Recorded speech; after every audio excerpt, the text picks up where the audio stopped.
like, okay, that's annoying, but I think our heroes are fine against it, and their draft integrity is like maybe a bit off. So it's like, okay, you know, I'm fine with it. So then has the equation changed as of like 7.36? Because Huskar used to be the be-all, end-all against Ember Spirit. You think it's more manageable now, or you're just getting more experience in the matchup? It's a pretty horrific matchup for sure. It's not as bad as it was before. The old Q was better, like early on, and then like I don't know, you burn a little more HP with W, whatever, small crap. But it's horrific. But you know, it's I have teammates. I griefed pretty hard that game, but I got carried, so thank you. Kind of you to say. Okay, so then let's keep working backwards. Then Tiny has been terrorizing the mid lane all tournament long. You guys had no fear against it. In game 1, maybe you should have feared it a little bit more, but in game 2, your Void Spirit ended up being quite capable against it.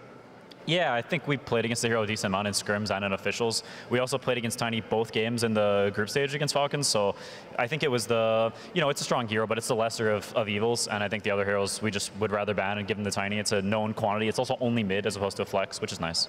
So then why do you think it ended up going completely ignored in game 3? Because everyone, I imagine in the audience, was on the edge of their seat being like, whoa, I can't believe Tiny's being completely bypassed right now.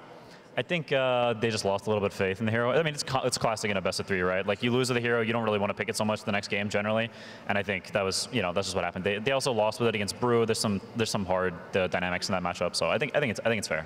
All right, last question. It's the classic.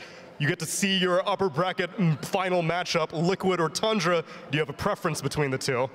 I would like to have the chance to beat Liquid as many times as possible. Just for old time's sake, Quinn, congratulations on making it to top 3, and we'll send it back to the